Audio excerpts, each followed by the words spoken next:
Members of the company, this is your Places call. Places, please. Places for the top of the podcast. Places, please. Get ready for a behind-the-scenes look at the glitz and not-so-glam of Broadway, education, and everyday life with Uncommon Sense. Join hosts Christopher Smith and Sharna Lopez as they bring you the best stories and shenanigans that seemingly prove how elusive common sense can really be. So take a little time for yourself to hang out with the dynamic duo Charnopher. And no leaving early, because you might just miss that 11 o'clock number. Stand by music. Music, go. Uncommon sense, the 11 o'clock number.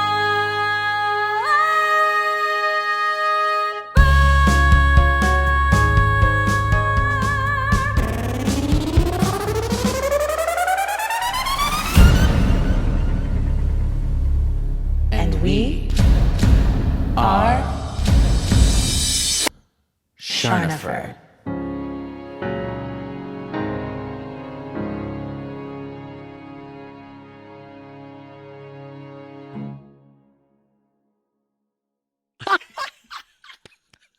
I love when things like that happen right before we start recording. I've seen it. I've seen it. As he should. He did his Most homework. people listen. But Hello, everyone. I've seen it. Welcome, welcome. Welcome to another episode of Uncommon Sense. We have a special guest today. Who's our special guest? I like that. This is always a funny moment for me because we just got finished saying not a lot of people watch us on YouTube. Most of our people are downloading and just listening. And so whenever I do an introduction, if someone's sitting here watching this, they're like, we see him.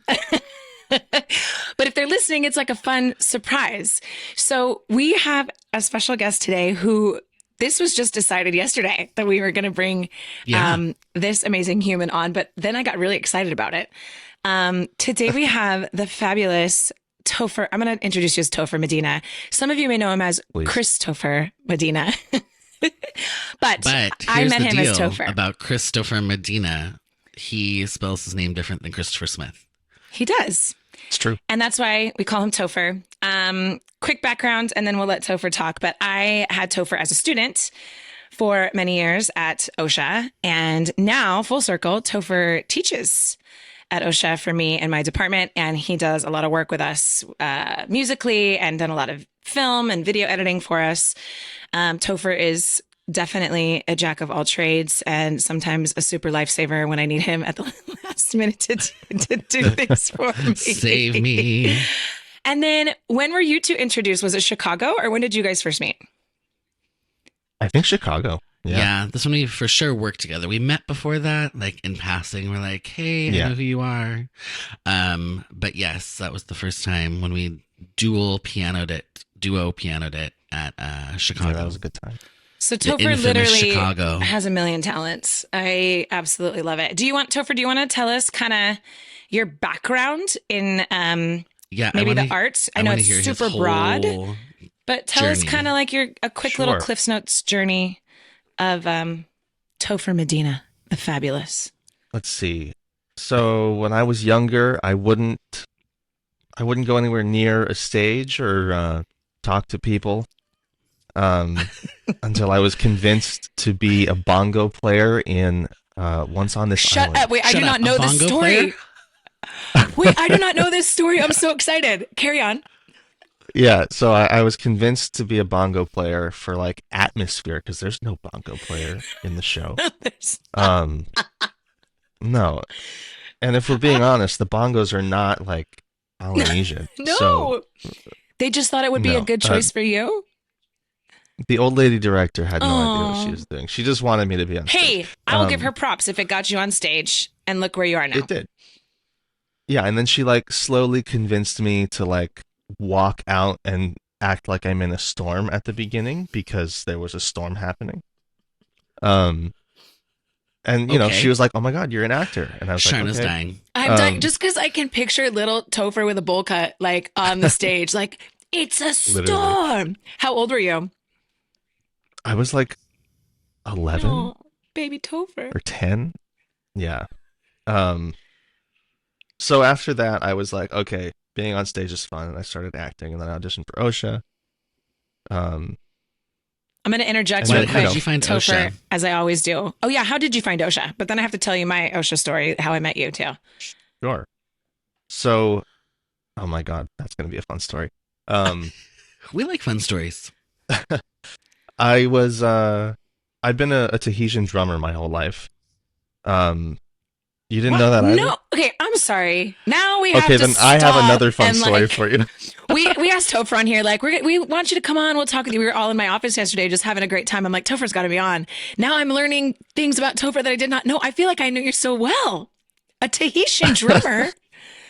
That's so Yeah. cool. Since I was 4, I've been playing Tahitian drums. What? Yeah. And I can show you that later, but essentially it's like a log that has been hollowed out and has a slit down the middle of it. And then there's a stick, which I can go get later and show you, but it's like a conical long stick, probably about this long. For that those you that can't hit see him, the log he's with. making a gesture that shows about the length of his I torso. forgot. Not everybody can see me. That sounded like a line from Spelling Bee. Anyway, so I do that, and at the Polynesian studio, actually, you know this person, Ali Zamora, was talking about her brother who went to OCSA, and she was going to audition, and I was overhearing my mom talking to her mom about it, and I was like, that sounds interesting. So I talked to my mom about it in the car on the way home, and she was like, do you want to audition? I was like, well, it sounds like High School Musical, so yeah. I'm in. Sign me up. It is. High It School is Musical, High here we School go. Musical on crack. Yeah, so that's how I found. When you OCSA. auditioned, Tofer, what did you do? Because I was not the director at the time. I was a teacher, and the great Heather Oh. Stafford was the director. What did you do for your audition? So that's where the bit of the funny story comes in. So I played piano, and I did a monologue, and I submitted writing. Those are my 3 things that I did. But I also brought my Tahitian drum because my mom was like, hey, this could set you apart, could be interesting. Good job, Mom. So Stafford comes out, talks to me and my mom, and my mom goes, oh, we have a 4th talent that we wanted to show, if that's okay. And Stafford goes, no, what is that? And I was like, it's a Tahitian drum. She goes, I don't need it. Come in. And then we went in. We did all the stuff. She took me to another room to play piano. But then we came back, and she saw it again on the way in. Mhm. But I did the rest of my stuff. I did my monologue and showed her the writing. We did the interview thing. During the interview part, she goes, what was that thing you brought in here? And I was like, oh, it's Tahitian drum. I've been doing it for, at that point, like 8 years. And she's like, I want to hear it. Bring it in. So I got it, brought it in, and I did a little thing. It's not a solo instrument at all, but she was like, interesting. Okay, Next. thank you. I'll see you later. Yeah. Well, it yeah. worked because clearly you got in. I don't even have a funny story, Tofer. I actually think about you often when I am doing my preview days at OCSA and talking about integrated arts, our conservatory, because you're such a great example. I don't want to say a success story. I feel like all of our students are successful, but I think you're just a great example of what an integrated arts person should be, right? Because you came in as an actor, I think, wanting to pursue acting. I remember you telling me, like, that's my jam. True. And I remember meeting you for the first time and being like, oh, I love that. This kid's a good actor. He's got great comedic timing. You're very funny on stage. And I remember seeing that right away. And then I remember doing broadcast journalism. I teach that class and being like, oh, hell no. This kid, like, he knew more about film and the camera and editing. I mean, he was like teaching the class. I was like, okay, you have a talent and also a passion. I think that's what I saw with you with film. And I remember talking with you. And then I had you in tap. And I was like, And this kid That's can right. tap dance, and I'm not talking about like I'm taking tap for fun. Like Tofer is a very good tapper, and did some really difficult. Like we did that Good Morning number from Singing in the Rain, which is not. We did original choreography, which is not easy. And I was like, oh my gosh, jack of all trades. So I remember being really curious and excited to see sort of where your path would take you, and I know you've kind of done all of those things and incorporated them. And what are you doing now? So I know, well, you teach for me, which is amazing. He teaches 3 different classes for me, graphic design. Yes. Oh, he also does that. And 2 like film, well, 1 film class and then another class that's sort of like a choose your own adventure class that we've been working on together. But I feel like you could teach an improv class. I feel like you could teach a songwriting class. I feel like you could, I could not. Yes, you don't think so? Not a lyrical songwriting class. I could teach an instrumental songwriting class. Yeah, well, that's still like, see, he's like, I can't do this, but I could do also these 9 things. And then one of the big things too, Tofer, that I think in your adult life post-graduation really connected us was the pandemic, because I used you so much for all of our videos and all of the shooting. And I just was so grateful for you and Huxley, who's another IA grad, during that time, like bringing your creativity to our students and to that difficult time, and really like finding the fun. I mean, some of those shoots we did outside were so fun and memorable for those students. And then you edit it all together, like, again, jack of all trades. But Tofer, tell us about your gigs right now, because you're doing a bunch of different things. Sure. I'll start like right after high school for jobs, because it kind of led me to where I'm at. So, I started working at OCSA straight out of high school, which was silly, but cool. I worked in the special services department. My mom is My mom is a special ed teacher at OCSA's sister school, CS Arts. She's been a special ed teacher my entire life. So that was something that I was sort of interested in. Teaching has always been something I've been sort of interested in, but her boss had an opening for me at OCSA. So I took it and I had a good time, but it was at that point my 7th year in a row at OCSA, and I was like, you know what? I gotta go. I'm done. I gotta go. I gotta go. Yeah. I'm out of here. Not that I was having a bad time. I needed to go somewhere. No, but else. it's a lot. Yeah. So I did college and stuff, studied business, studied film, studied communications ultimately. Okay, I didn't know you studied business. Tell me more about this. And for a secondly, semester. where did you go to college? So I went to OCC. I started studying film. Then I realized, you know what? I probably don't want to do this my entire life. And then I studied business the second semester, and that made me have to take economics and no gracias. No gracias. Yeah. I'm not bad at math, but I was not good at that math. And I also think, Tofer, you have this personality that, like, I don't know, you don't want to waste your time. I get that from you immediately. Like, you're very smart.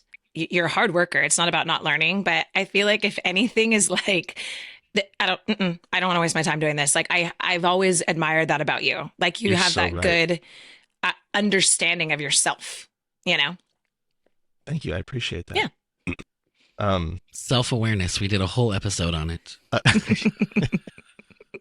I failed the college math. That was the first class I'd ever failed in my life. And I was like, okay, I guess I can't do business. But there was an interpersonal communications class that I had to take. And I was like, this is cool. This is interesting. So I went to Cerritos College and studied that for 2 years. And then I transferred to Cal State Fullerton to major in that and then concentrate in PR. Because I figured that communications is very broad. It can help me in anything that I want to do. And then PR can help me specifically in my client relations, since I'm an independent artist mostly. Yeah, so I started working at, my first like artistic job was working at Cal State Fullerton as a graphic designer. I did that for a year and a half and had a good time, got to do some cool designs for them. I made the new campus map, which is awesome. I didn't know that. I did, yeah. That's That's Go cool. check it out. calstatefullerton.edu. Do you have like a picture of yourself with it? That would so be me. I'd be like, Tofer, I don't. I go wish I get the did. map and take a picture. It was never displayed while I was there. They might do it now, but I'm not sure. We got to go Rude. find it and be like, We do. Actually, I do Hey. have a picture of myself with one of my designs on campus. I had to spearhead a drought campaign because when we were in a drought, yeah. You mean the perpetual drought that we constantly live in? yeah, they were like, we need to do a drought campaign, so they had me design like a bunch of material for that. They put some things in planters, and that's where my designs were mostly. But as soon as I was done with the entire campaign, we had like 6 months of rain. It was crazy. So I never saw that happen. All my hard work. And now it's raining. It's kind of like when the one way to make it rain is to go wash your car. Oh. Apparently, Exactly. the one way to make it rain is 100%. go do a drought campaign. That is Exactly. hilarious. So then after that, Actually, I should say before that, I started working Oh. for a comedian.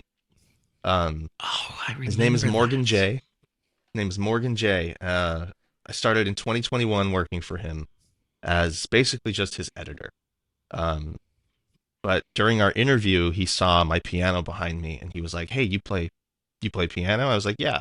And he like kind of vetted my skill a little bit, and he said, "Well, I've been looking for somebody to play on stage with me because I want to get away from my guitar." He's a musical comedian. I was going to say a comedian and guitar. Got it. yeah, He plays guitar and sings his comedy. that's cool. He's very good at it. Yeah, I feel like that'd be really entertaining. it is. It's hilarious. Yeah. It's one of the best shows that I've seen comedically. I started playing on stage with him, and that kind of progressed to me being a part of his newest comedy special. I did some editing and a ton of graphic design for that. Any social media content you see on Instagram was edited by me on this computer. This So very I do computer. a everybody. lot for him. Basically, anything I can do for him, I do, and we have a pretty good working relationship in that way. So That's awesome. Yeah. that's my main gig. I do that, and then after I was at Cal State Fullerton, I started working at OCSA. So do you do video editing for him, audio editing, or All things. what all do you do? Just all I the don't do things? audio editing for him. He has Okay. an engineer. I do mostly video editing for him. I am currently designing a poster for his European tour next year. I did a bunch of like admin work for him for his tour that's happening now. What are you going to do? Like, do you still perform with him? Like, Yeah, I did just 2 days ago. so then when he goes to Europe, are you going? Do we get to come visit you somewhere? No, probably not. I wish. He did a 30-city American tour. He's got like 9 cities left. Oh my starting tomorrow. gosh. That's a Yeah. lot. It is a lot. He was home for a week and he's leaving again today.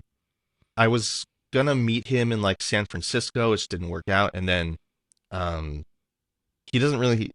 It's a lot of money to like bring me to. Yeah. 'Cause, You're so Yeah. expensive. I mean, I'm doing the I'm doing the work to like book his hotels, or I Yeah. was.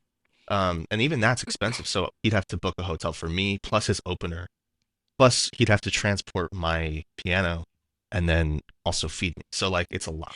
And feed me What, you have to eat? important things. Yeah. That's really cool, though. You're doing so many different things. And I guess that's an awesome way to be like, yeah, I can do that. Yep, I can do that. Yes, I can do that. Yes, I can do that. It Right? really Some is. people can't do all those things.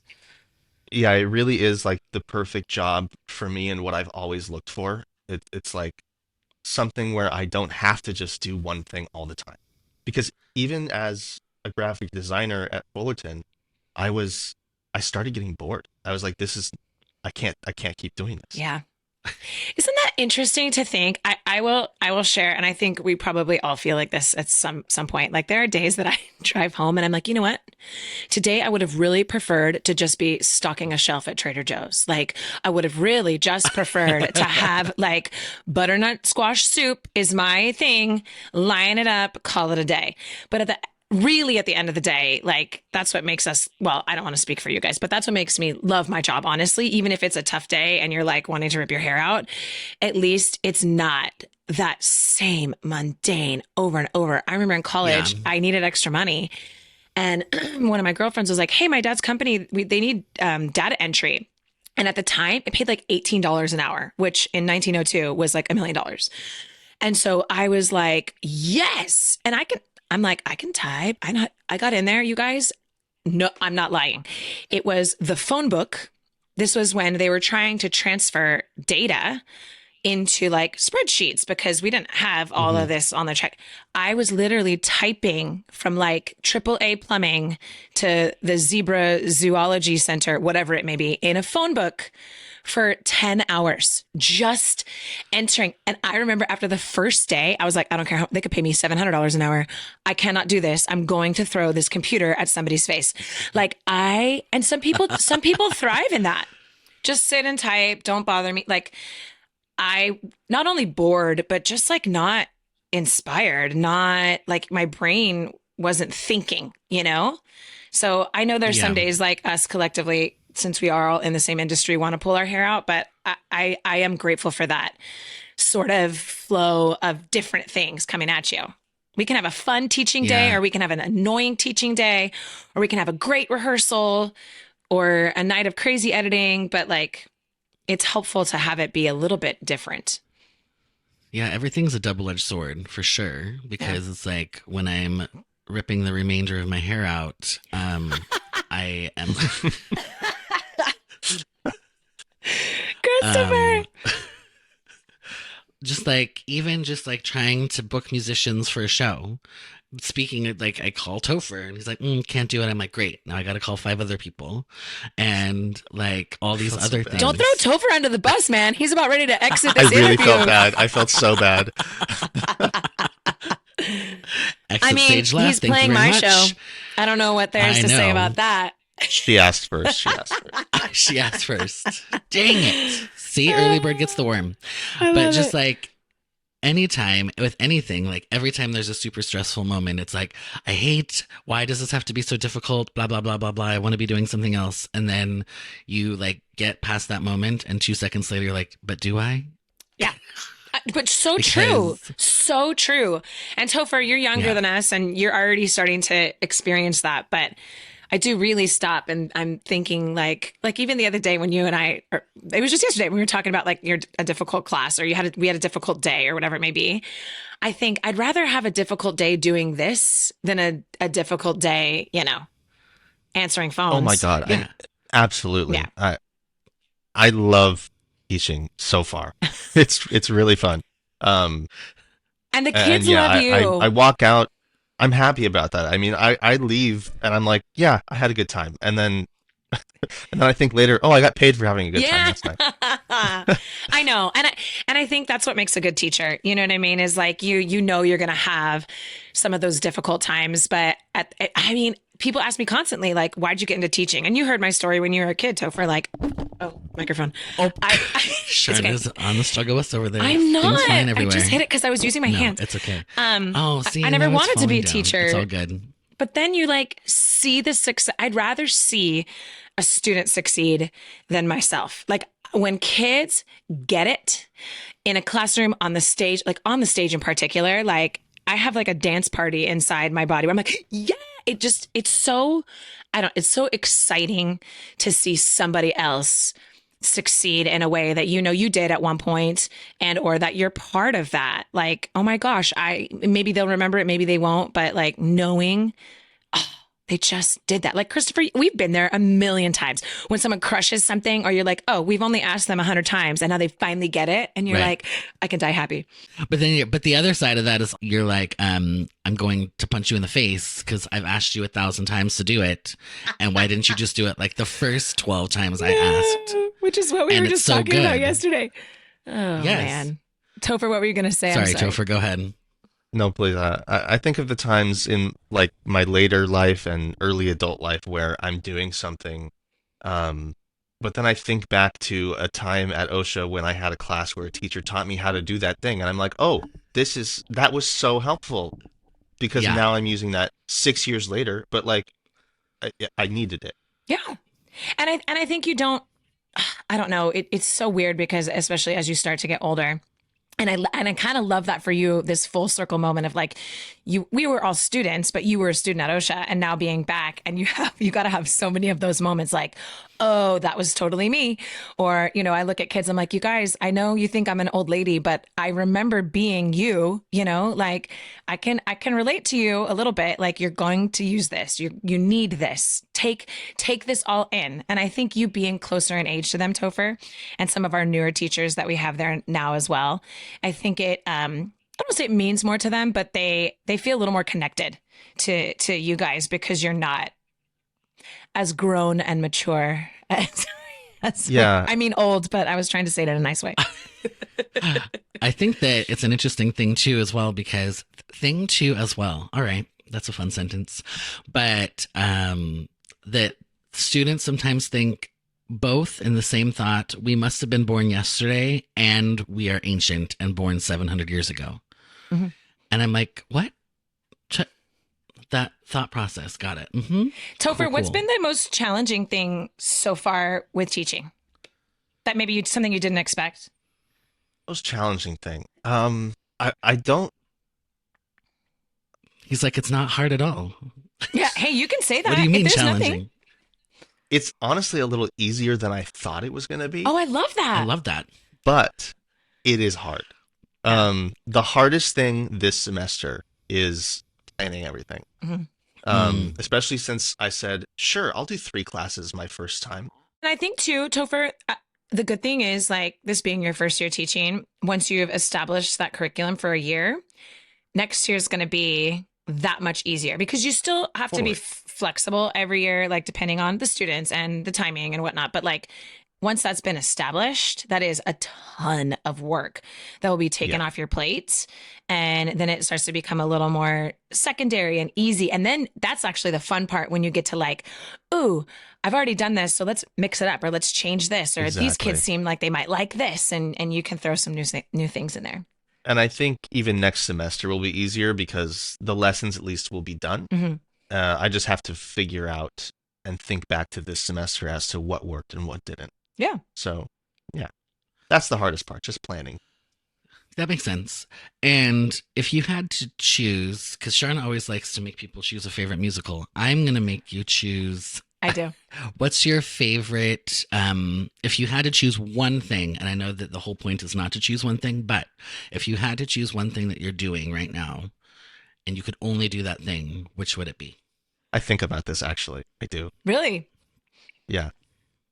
Honestly, I think it's probably teaching. And, you know, hopefully Morgan J doesn't see this, but... But that's not... I seriously... Christopher just put you in a bad position.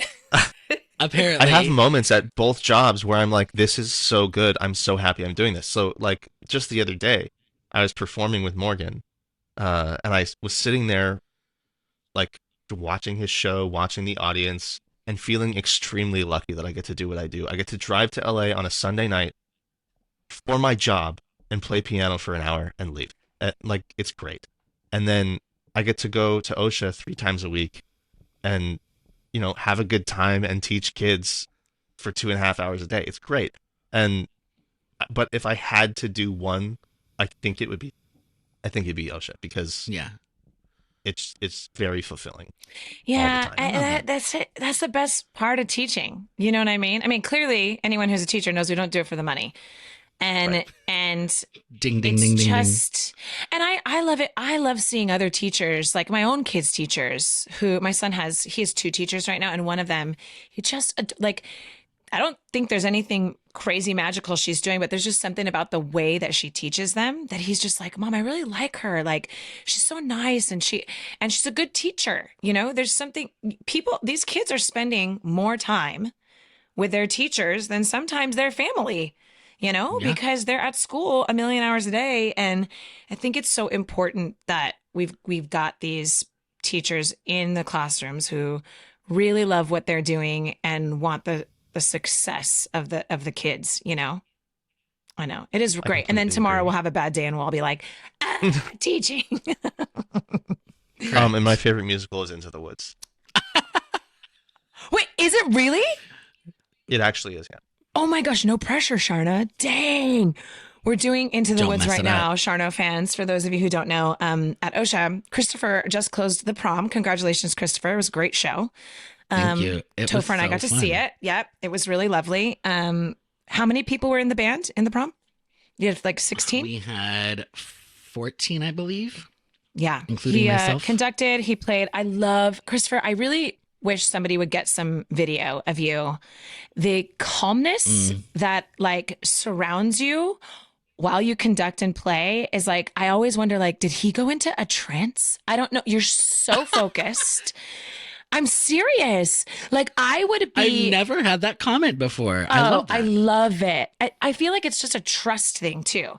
Like as a performer or as a musician, I would just have so much trust in you. Like, the building could be on fire and Christopher will get us to measure 72. Like we're getting there.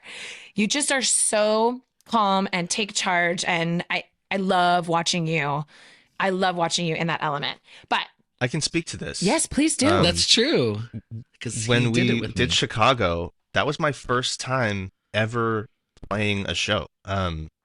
Oh, that's And right. I was piano too. Yeah, And you I were. came to Sharna, who asked me or I kind of asked you Yeah. if I could do it. Yeah. And you were like, You yeah, did. sure. Which is my answer to everything Tover wants to do. Yeah, please. I Let's know. go. And it was so funny. I remember this because Sharna was like, I sort of, because I had actually had my brother possibly planned to do that. Luckily, he was fine. But Sharna's like, I kind of said sort of asked Tofer could Topher. do it. My See, I bad. didn't know that. No, it's all Um, good. It all yeah, worked no, out. so, it was perfect. I was kind of scared because, Chicago is it's a big show. It's a big piano show. musically. Yeah. Yeah. And I don't read music very well. Being a musician my whole life, I don't read music very well. So I came to Sharna like 2 weeks later. I was like, hey, this is a lot, and I don't know if I can do it. I was like, you're in it now. She's like, well, you already said you're going to, and you can do it. I know. And I was like, okay, but you as a conductor, like she said, are very calm, and you're like, don't worry about it. Just figure it out. Play the chords. I'm like, okay. Yeah. All right. And There we then, go. being on stage with you playing, watching you play, I'm like, okay, he's got it. I remember this one. So like, yeah, it's good to bounce off of your like calm attitude Yes. on stage. It's great. And Yeah. I think I'm Christopher, learning new things about me. I just didn't You- I- realize that. I don't know. again, it's like I've seen all the different sides of Christopher by now, and plenty of rehearsals where you're like losing your mind. Like, I think it's something about your knowledge of music really calms you. Like there are many people who could not get on a screen, or many people who could never get on a stage without actually having a panic attack, right? Send me on a stage with 1 minute, tell me what you want to talk about. I'm not nervous because I've done it 1,000 times, Yeah. right? And I'm confident in my ability to do that. I think it's the same thing with you. I think it is, you are so versed and calm in your ability to deliver. Again, like your keyboard could shut down and I feel like you'd somehow magically have a potion that like still creates noise. It's just this idea of like, we're going to get it done. Okay, horn number 5, you just messed up and came in the wrong. Carry on. Like you're just over there with like a zen, and you're Live having theater. fun. And you're having fun, which I love. That's true. So That I do know. congratulations If it's on not the fun, prom. why? Christmas. Thank you. Exactly. However, we are moving into the Woods. I am directing and choreographing Into the Woods, and Tofer is going to be playing. And I did not know that it's your favorite show. And so now I feel like there's is. this pressure to make it like up to your standards. Dang it. My mom made me sit down when I was like 7 and watch the original Broadway cast on the PBS website. Yeah. And I loved it so much.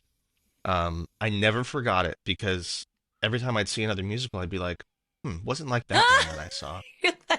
This is not Into the Woods. This I mean, sucks. I still loved other musicals, Yeah. but then Angela Ryan made us watch it in class, and I was like, I've seen this. I love this. And it just has so much heart behind it, and the music is so amazing.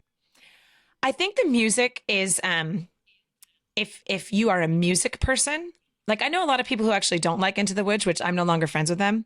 But I feel like I'm just kidding. I feel like if you're a music person, the music takes it. It is emotional. Like it, even in rehearsals, like the kids are not in costume. We're not. I get emotional with that music because it just the themes that connect with different characters and the themes for different things that are happening. And Sondheim is genius in like intertwining them. And it's so gorgeous. And you know what, Topher's funny? Ruby had a very similar experience this past weekend. So she's not familiar with Into the Woods. I brought her to rehearsal.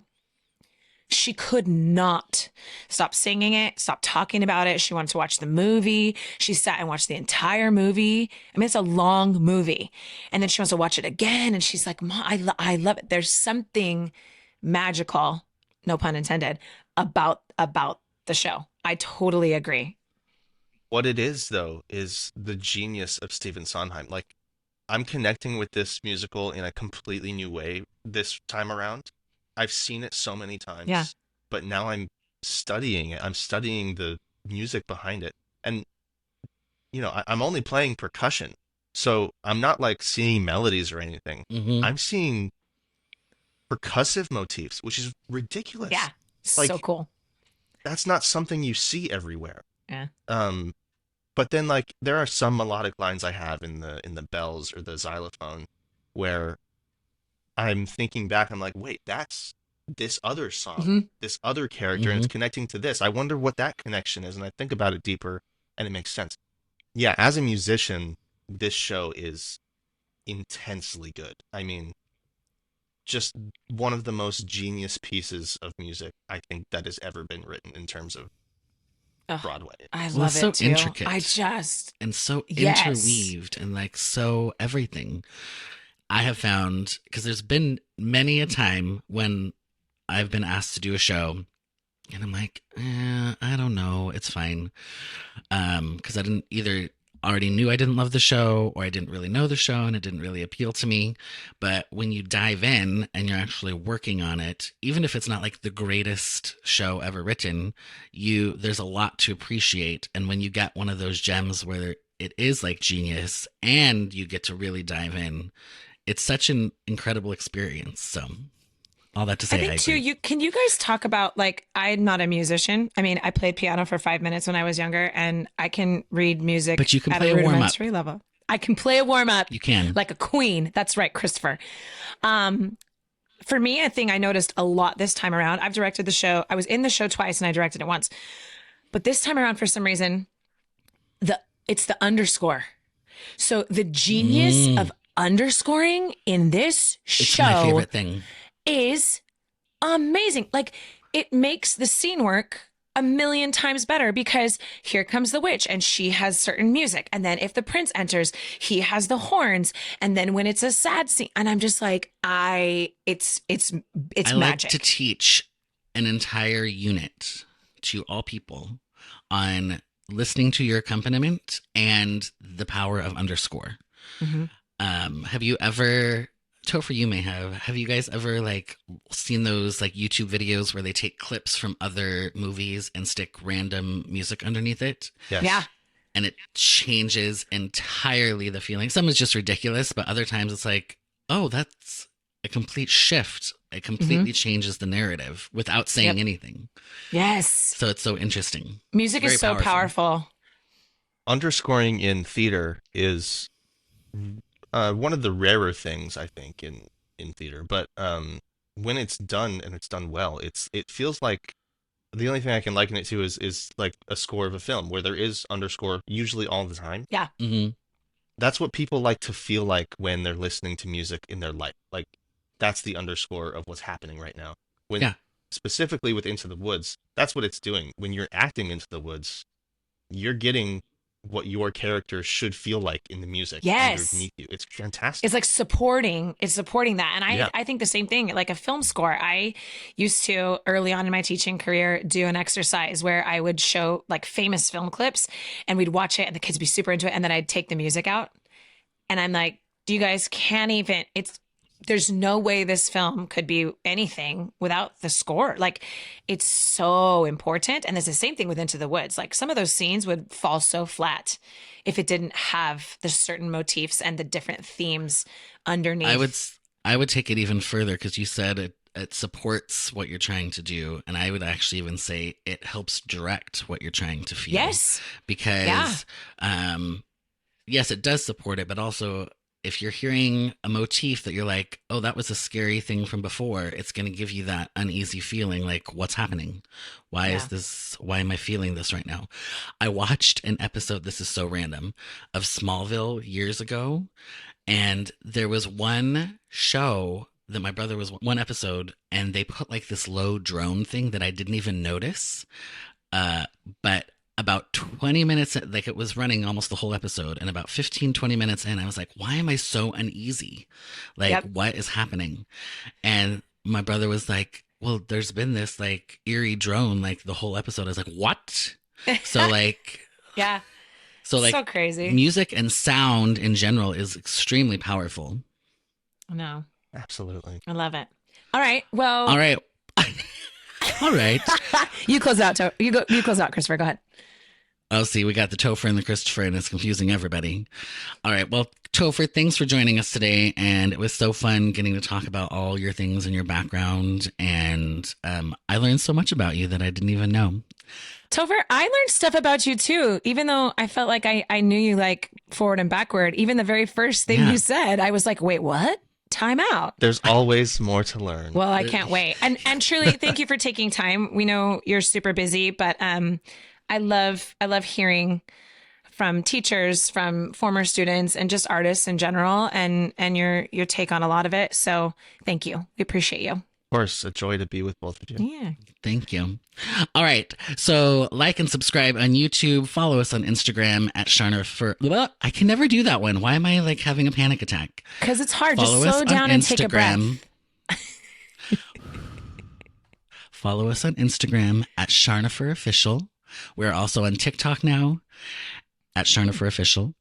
And check out uncommonpod.com if you have any other questions. And on that note, Charnopher out. Yeah, we're on the TikTok. You guys are so silly. Tofer, we have so much fun on here. Like, this is what we should be doing all day long. This concludes another episode of Uncommon Sense. If you're ready for more of this fresh, hilarious, and unique perspective on the world of entertainment, education, and life, be sure to subscribe right now to catch every episode. If you gasped, laughed out loud, or even snorted, share the show with your friends and aspiring entertainers because, let's be real, sharing is caring. For more Charnopher, tune in to their witty insights by checking out the website uncommonpod.com or connecting on social media. Tune in next week and get the real insider scoop on another episode of Uncommon Sense.